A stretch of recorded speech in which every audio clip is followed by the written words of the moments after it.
దుబాయ్లో కేదార్తో పెట్టుబడులు పెట్టించిందెవరని CM Revanth Reddy వ్యాఖ్యల్లో తప్పేముందని Congress MP Chamala Kiran Kumar Reddy అన్నారు. కేటీఆర్ ఖమ్మం ప్రెస్ మీట్పై స్పందించిన ఎంపీ సీఎం రేవంత్ రెడ్డి దెబ్బకు కుదేలై మాజీ సీఎం కేసీఆర్ ఫామ్ హౌస్లో కూర్చున్నారన్నారు. 10 ఏళ్లు చర్చ లేకుండా అసెంబ్లీ నడిపారని, గతంలో జారీ చేసిన జీవోలు మంత్రులకే తెలియకుండా చేశారని ఆరోపించారు. ఇప్పుడు రచ్చ చర్చ అని బీఆర్ఎస్ నేతలు ఆరోపణలు చేస్తున్నారని మండిపడ్డారు.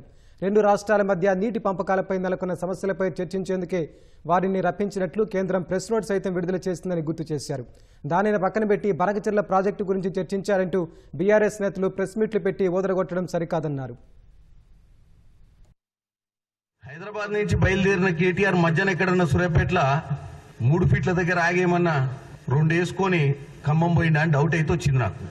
ఎందుకంటే ఆయన ప్రెస్ మీట్లో మాట్లాడిన ఆవేశము, కనెక్షన్ లేని మాటలు, వాళ్ళు చేసిన తప్పులన్నీ ఆయనే చెప్పుకోవడము, అవన్నీ ఎదుటోళ్ళు ఇప్పుడు ఈ సంవత్సరంన్నర పాలన గురించి 2 సంవత్సరాలని చెప్పడం, ఎంత తొందరగా ఈ ప్రభుత్వం 5 ఏళ్లు కంప్లీట్ చేయాలి, తాతాలాడుతుండు ముఖ్యమంత్రి కావాలని చిన్నబాబు.